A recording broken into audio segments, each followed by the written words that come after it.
Welcome to Lead Pods, the official leadership podcast from USMB for pastors and church leaders, where our goal is to increase our impact together. Hello, friends. Welcome to episode 140 of the USMB Lead Pods. My name is Matt Ersman, and Merry Christmas. I kind of cringe even just saying that, but I kind of have to given today's topic. But I know it's still November, but here we are. Now, you have my full permission and even my encouragement to really enjoy Thanksgiving over the next few weeks. But today we are jumping ahead to Christmas, and we do have a really fun conversation to share with you today. So today I'm excited to welcome Pastor Stuart Curry. Stuart is the lead pastor of Salem Mennonite Brethren Church in Bridgewater, South Dakota, and he just wrote his first book. Stuart's book, Keeper of the Light, is a 25-day Christmas devotional. And honestly, I think this book is one of those that we could really all benefit from, because the main point really is about slowing down and really enjoying the Christmas season, reflecting on the birth of Jesus, remembering the importance of that tremendous act and that tremendous gift. Stuart encourages us to find even just a handful of minutes during December, quiet the chaos, still our hearts, and reflect on the glorious gift of Jesus. At Ridgepoint here in Wichita, my team, we kind of joke that this is the quote-unquote most wonderful time of the year, when it is a wonderful time, but it's also one of the most hectic and stressful times for those of us who work in churches. As a lead pastor, Stuart obviously understands that as well. And listen to this, Stuart and his wife have 11 kids, okay? 11 kids. So if Stuart is able to do this, if Stuart can slow down, rest, and find peace in Jesus over the holidays, I feel like I need to find time to do that too, because if he can do that, surely I don't have an excuse. So after a quick break to hear from this week's sponsor, we'll get to Stuart to hear about his new book and ways that we can all find time to rest and reflect this holiday season. So here's my conversation with Stuart Curry. Today's podcast is sponsored by Mennonite Central Committee. MCC and Mennonite Brethren churches work together in various countries, responding to disasters, supporting development, and strengthening peace-building skills. Please pray and give as you can to support people who are in crisis or who struggle to meet the basic needs of their families in the more than 40 countries where MCC works. Visit donate.mcc.org or call toll-free at 1-888-563-4676. All right, my friends. Well, today I'm excited to be joined by a new friend who hasn't been on the podcast before, but we've got a fun conversation ahead of us. So we've got Pastor Stuart Curry joining us from Bridgewater, South Dakota, where he is the pastor of Salem MB. So Stuart, thank you so much for being on with us today.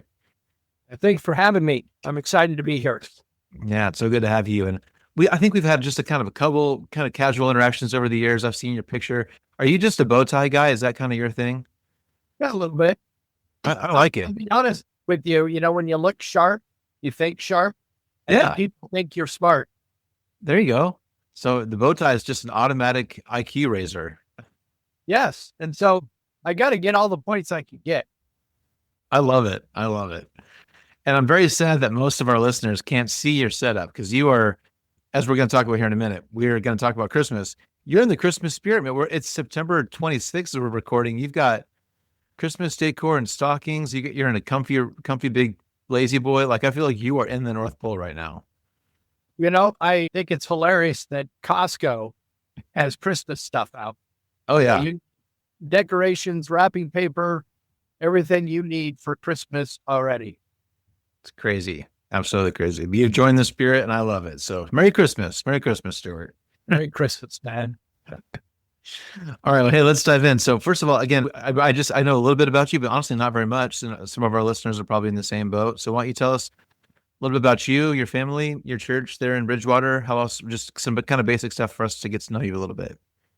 Well, you know, originally I'm from Washington State. About 4.5 years ago, I moved to Bridgewater, South Dakota, which, to be honest, coming from a big city to nowhere is a big change. But I've realized over the last 4 years that it is actually somewhere. And the people here are incredible.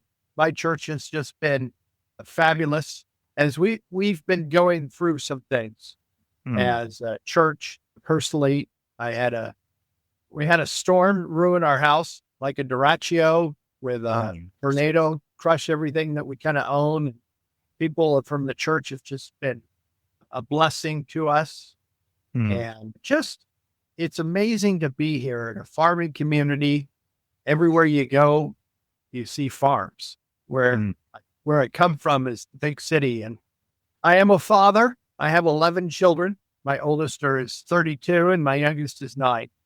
And they keep me hopping and busy and such. And that's a lot about me. I love woodworking and reading and studying and a good cup of coffee.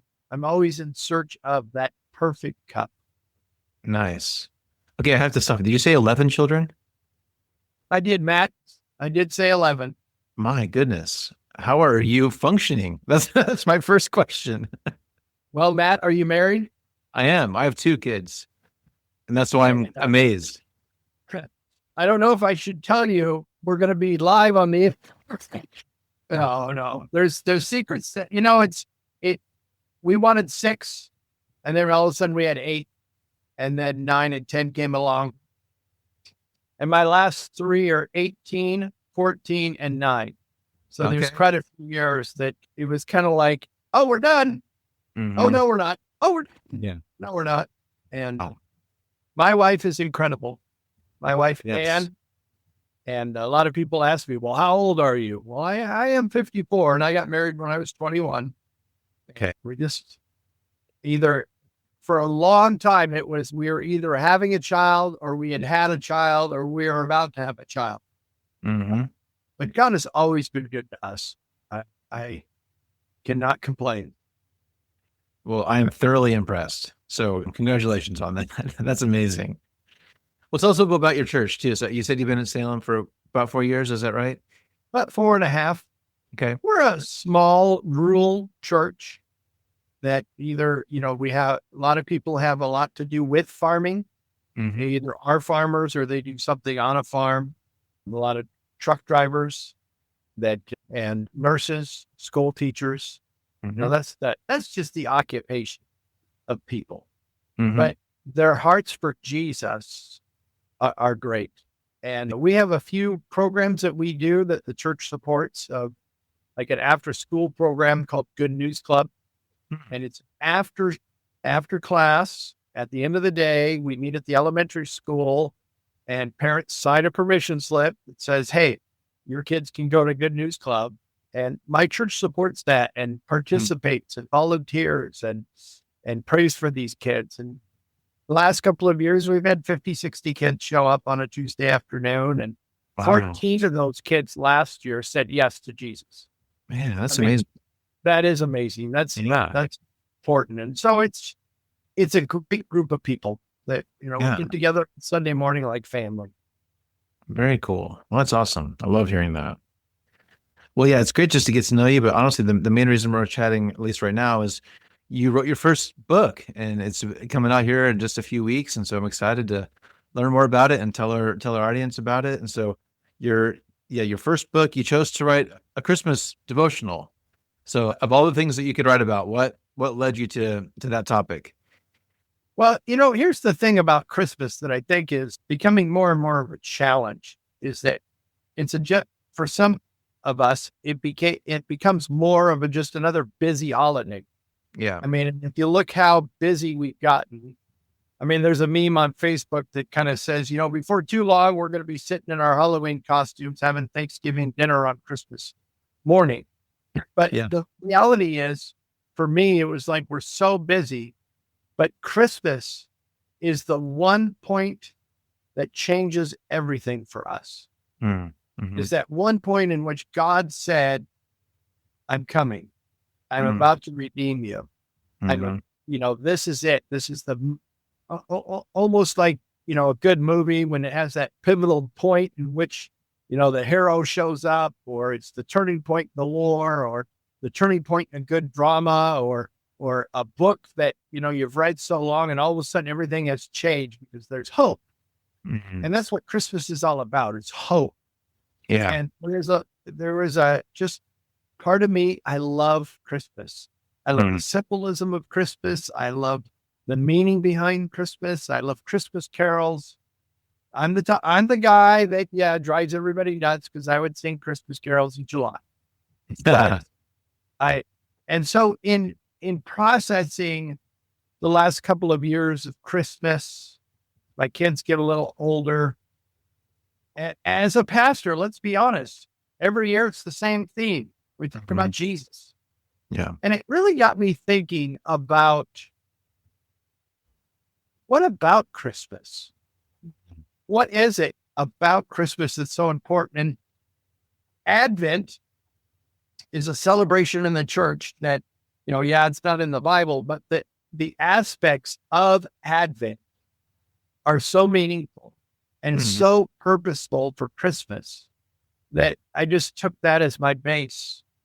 Christmas, the turning point of our lives, of history, the turning point of history, and adding to it the things of that. That's what really drove me to write what I wrote. Yeah. Well, that's awesome. We should say up at the front here. So it's called The Keeper of the Light. What does that light? What does that mean to you? How did you land on that title? Well, John chapter 1, verse 5 says, "The light shines in the darkness, and the darkness has not overcome it." And we, as, from the perspective of, in a way, I wrote this for churchy people, people that go to church that know Jesus. But when we accept Jesus Christ, we become that light to the world. And so we're the keeper of that light, and we're supposed to shine it. We're supposed to not hang on to it. I mean, Jesus said a light isn't hidden. It shines.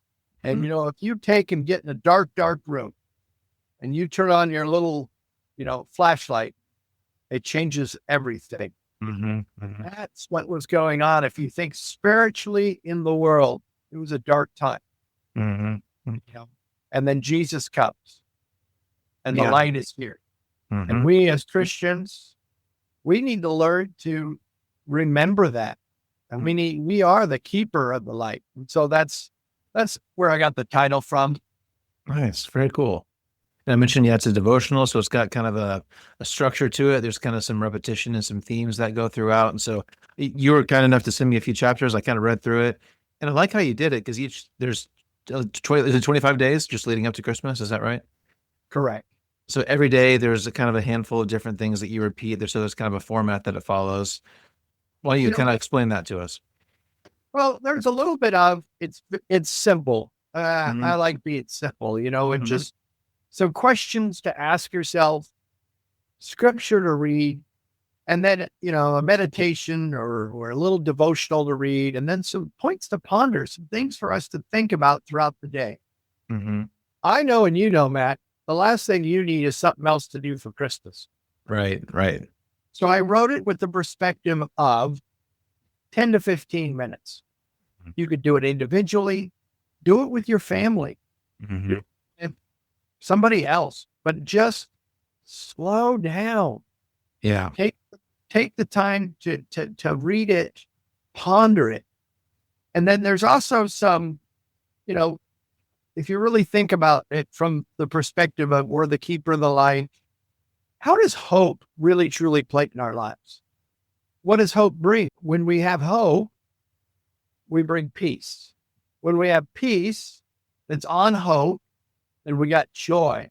And when all three of those build upon each other, and then love. And those are the four themes of Advent, really are and should be major things that we have in our lives.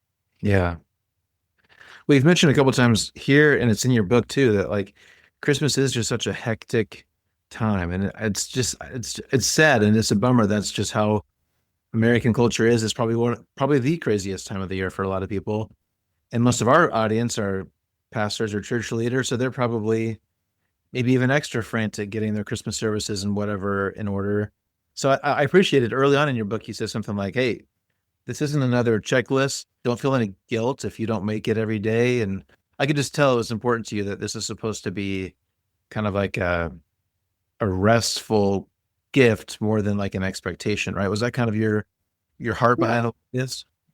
I just want people to slow down for just a few minutes. I mean, I feel for pastors because, every year you get guests, and those guests all say, well, every time I come, you preach about Christmas and, Jesus. Yeah.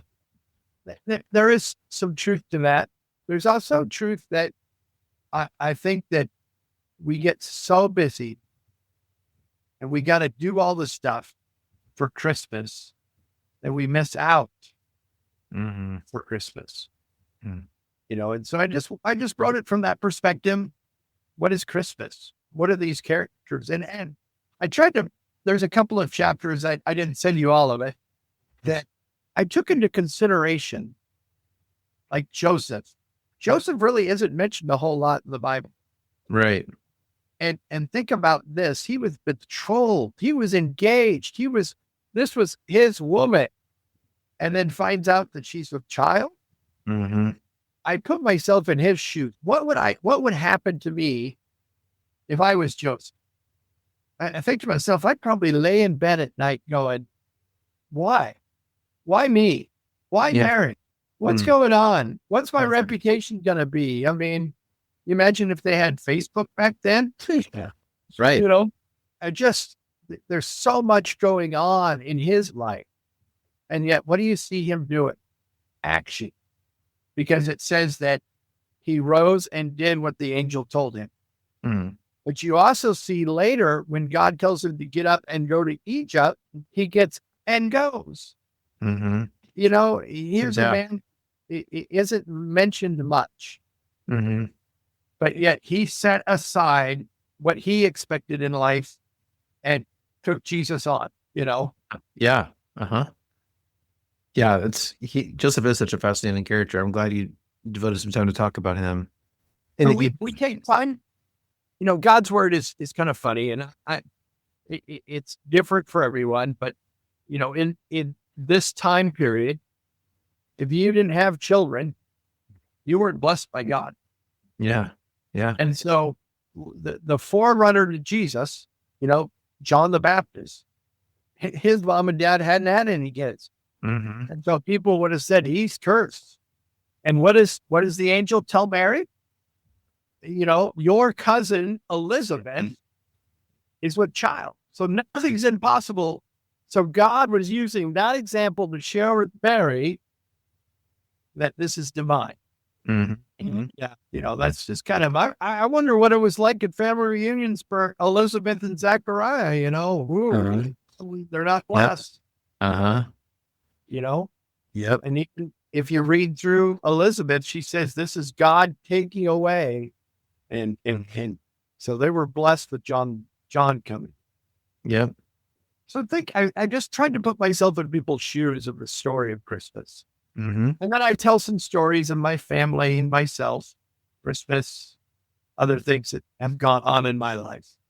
Yeah, cool. Well, I look forward to reading more. And you mentioned, one of the blessings or the curses of being a pastor is every year you've got to do probably at least 4 Christmas Advent messages. You do 5 Easter messages. So you kind of have to learn how to tell these same stories in at least a little bit of a fresh way every year. So as you're compiling these 25 devotionals, what was that process? For 5 years. Yeah, there you go.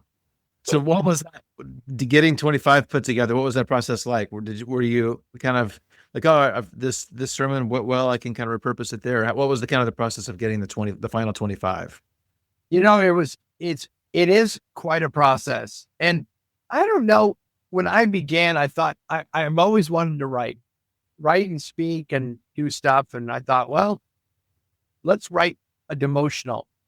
And it was on my heart, and that's what the Lord had kind of put there. So for the longest time, I would get up at like 3:30, 4 o'clock in the morning, quiet morning, and I would write for an hour or two.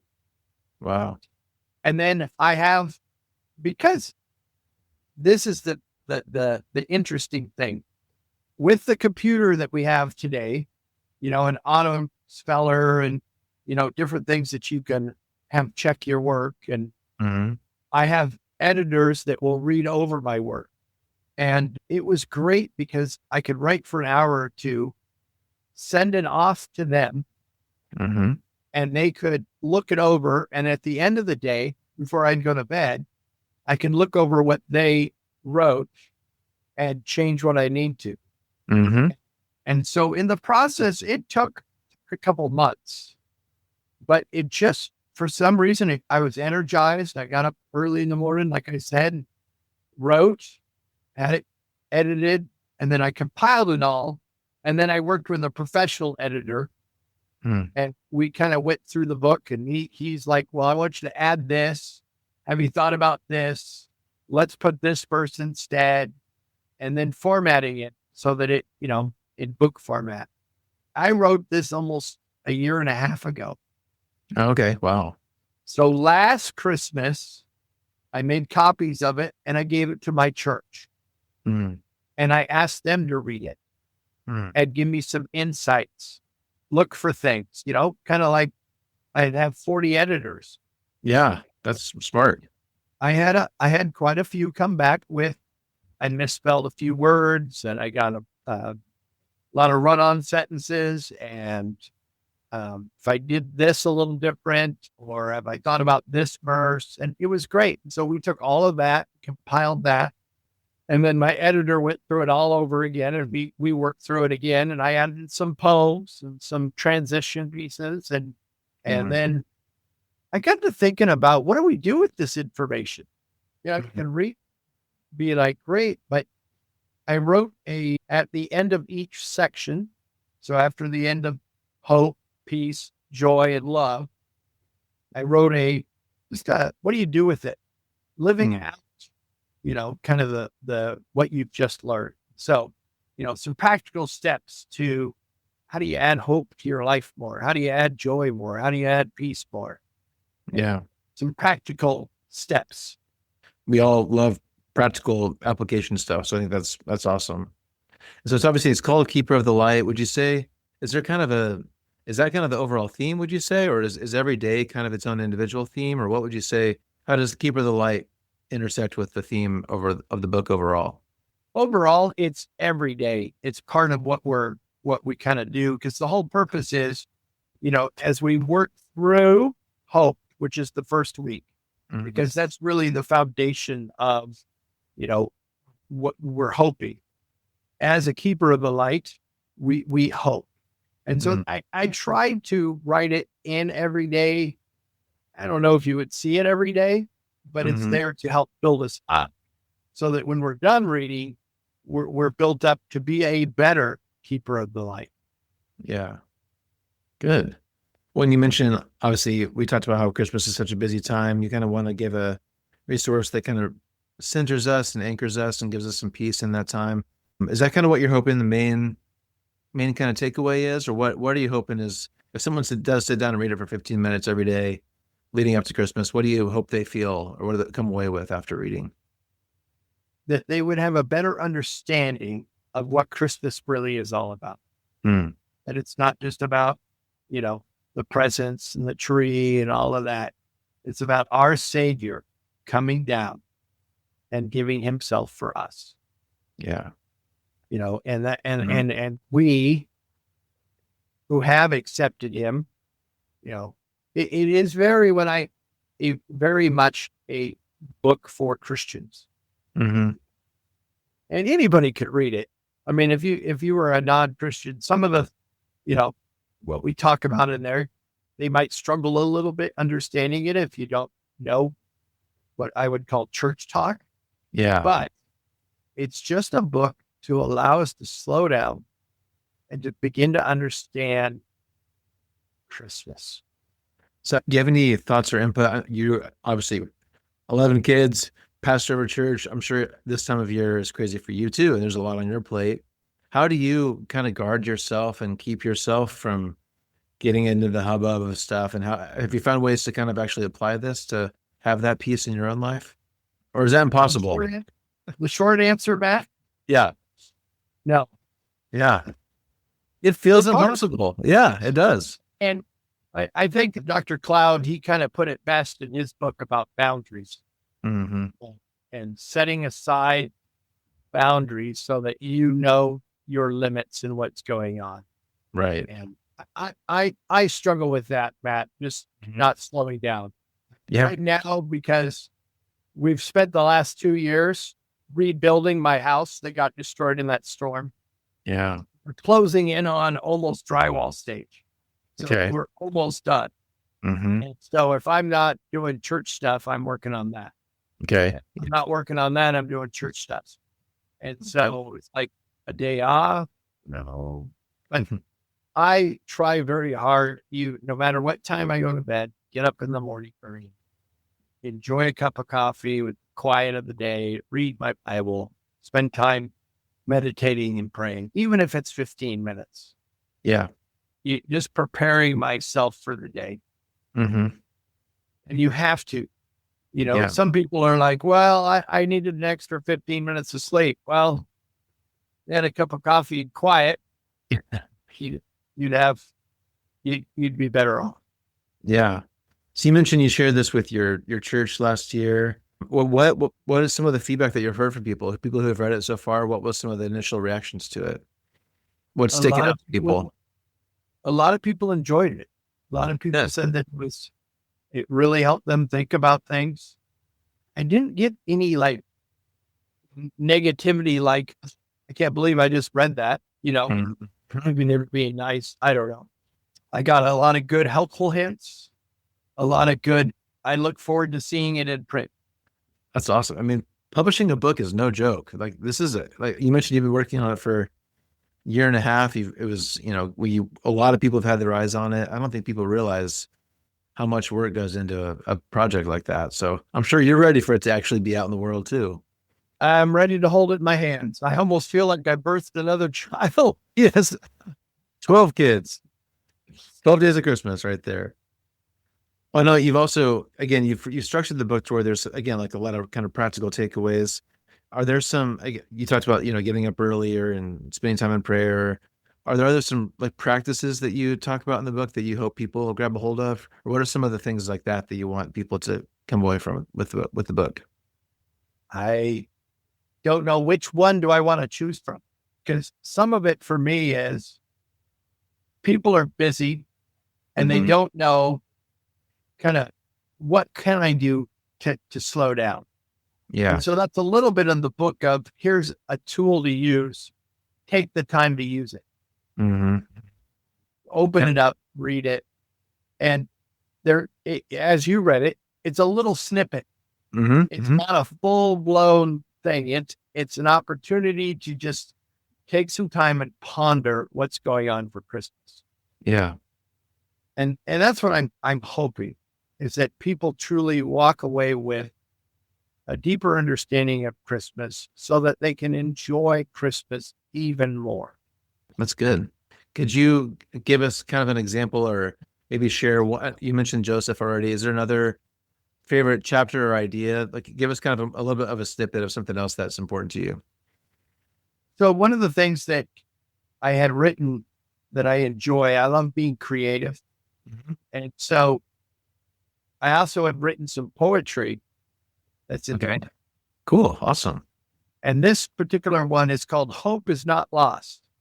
Mm-hmm. Hope is not lost, though darkness may reign. Christ came to free us from sin's heavy chain. Through stable and straw, his mercy took flight, bringing redemption that shattered the night. Peace fills our heart, a gift from above. Joy lights our way, and we're held in his love. No fear can remain, no storm take control, for Christ is the anchor of every soul. This Christmas we celebrate, lift every voice. In hope, peace, and love, let all hearts rejoice. For Christ is come, the greatest gift given, a glimpse of his glory, our promise of heaven. Mm. And that's awesome, Stuart. You're gifted. That's very, very good. And it's funny, something even about poetry feels like Christmas, right? I don't know what it is. Something about just kind of the pace of it and the rhyming nature of it. I don't know why, but that just felt like Christmas just because of the nature of the words. Poetry is kind of fun to just allows you to be creative in a different way. Mm-hmm. I'm curious too what you think. Obviously, most people will be reading this at Christmas time. I'm sure people might happen to pick it up throughout the year, next year, and the years to come as well. But there's Christmas is such a special time, and I think although it is busy and hectic, there is also this special. I think most of us feel this. There's kind of this awe, this wonder. It just at least for Christians, I think that it just feels extra special. And have you thought about, or can you have any advice for us? How can we kind of hold on to that all year round? Because the idea of taking time to rest and experience the peace and the hope and the joy of God, obviously that'd be something for us to do in mid-September, just like it is at the end of December, right? Why is it different at Christmas? And is it possible for us to hang on to it all year? I think so. The problem is, I think we've gotten into a rut where we go from one holiday to the next. Yeah, true. And it's almost like Christmas has become check the box. Mm-hmm. Okay, Christmas is over. What's next? Oh, February is Valentine's Day. Mm-hmm. Then we've got April Fool's Day. And then we've got, all of these holidays that we do. And there's major holidays, Christmas, Easter, Thanksgiving. I thoroughly love Christmas. I also really, really love Thanksgiving. And I'll tell you why. Because it gives us a time to be with family, to be thankful. But it also comes with, we don't give presents out at Thanksgiving. Nobody has preconceived ideas that they're going to get something at Thanksgiving. Okay. Just some turkey. Yep. Just some turkey, some good food, some good family. And some of it too is hilarious to me is we're thankful on Thursday and Friday we're fighting for something at the store. Yeah. I think the challenge is to let Christmas be in our hearts. Mm-hmm. And how do we do that? One thing, I actually have my Christmas tree up a lot. Well, one, you can't pack it away too easy. And two, I love Christmas lights. So I have them up quite often, a lot. And there's some things that I think in our minds, we pack away Christmas. We put everything in boxes and put it away. Mm-hmm. And I think it would be important to us to, maybe we leave some of that out to remind us, what it is. I drive my wife nuts sometimes because I've got a little major scene I like to put out and leave out. Mm-hmm. Because this was an important moment in history, and we only celebrate 1 month. Mm-hmm. And the sad part is Easter is even rough because it's 1 week.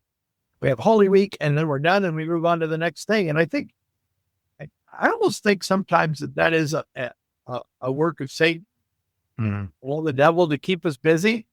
That we can't focus in on it. Yeah, I think you're right. Well, you mentioned that the book's not quite, or maybe it's done, but it's not quite available yet. So what can you tell us about these last few pushes you have here? When and where can we get it? What's kind of the last push as we lead up to actually being out in the world? Well, so my publisher, Redemption Press, we will have it out the end of October, 1st of November, as an ebook for a week or two, so people can buy it inexpensive right away. Mm-hmm. I want to sell a ton of those. Then I can be number one on the list. Yeah, but sure. They will come out in hard copy around the same time, about a week later. So the 1st of November. And then you can buy them anywhere books are sold.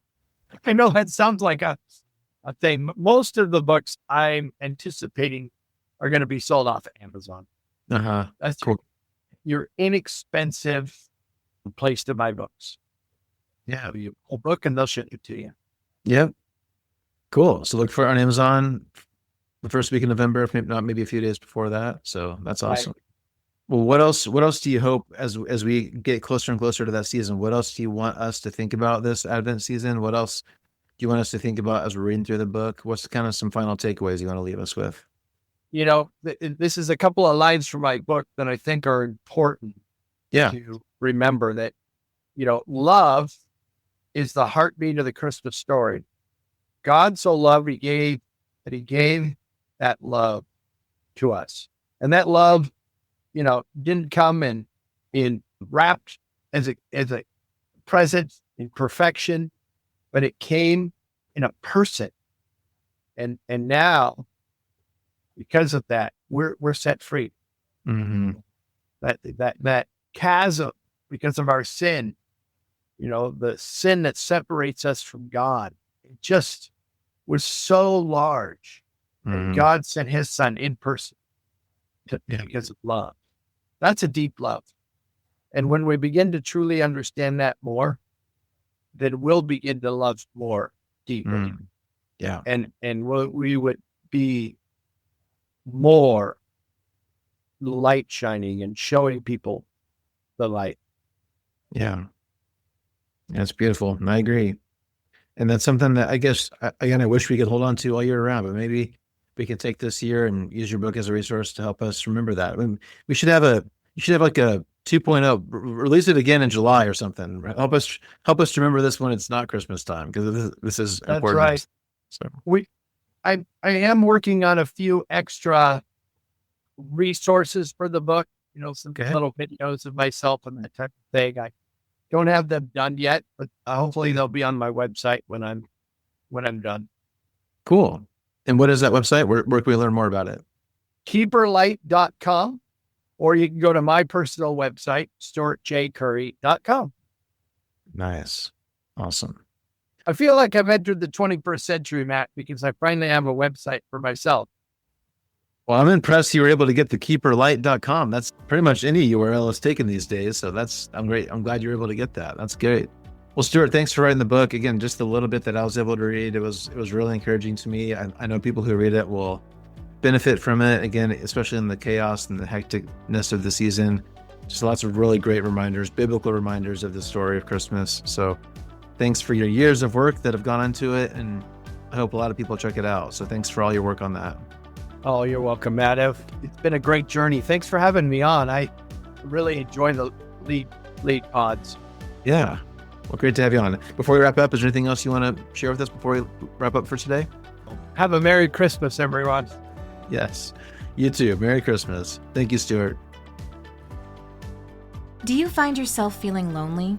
During the holidays, we're not exempt from loneliness. In fact, feelings of isolation may be heightened in this season. The November-December Christian Leader explores the topic of loneliness, looking at lessons from Elijah, the health effects of being lonely, loneliness among different generations, the importance of community, and the difference between loneliness and solitude. If you're feeling lonely this holiday season or know someone who is, this issue promises to be a helpful resource. Read it online at christianleadermag.com. Well, thanks again, Stuart, for being with us today and for writing this devotional for us. And as I said at the top, man, for those of us in church leadership, Christmas is such a wonderful time, but it is stressful. And so I loved Stuart's reminders and his advice and his pleas for us just to take time to slow down this holiday season. So I encourage you to pick up a copy of Stuart's book. I think it'll be a blessing to you. As you mentioned, it is for sale right now on Amazon. You can get the paperback or the Kindle version, so head over to Amazon, search for Keeper of the Light, or you can look up Stuart Curry and you'll find it there. It's practical for all of us, but I think maybe especially those of us in church leadership, so go check that out. So one more time, thanks to Stuart for being with us today. Thanks so much for you for listening wherever you are. Hope you have a great week ahead, and I look forward to seeing you next time here on Lead Pods. Thanks for listening to Lead Pods. Make sure you don't miss an episode by subscribing to our show wherever you're listening today. Learn more by visiting usmb.org, and be sure to follow us on Facebook, Instagram, and Twitter. We'll see you next time as we learn more practical tools to increase our impact together.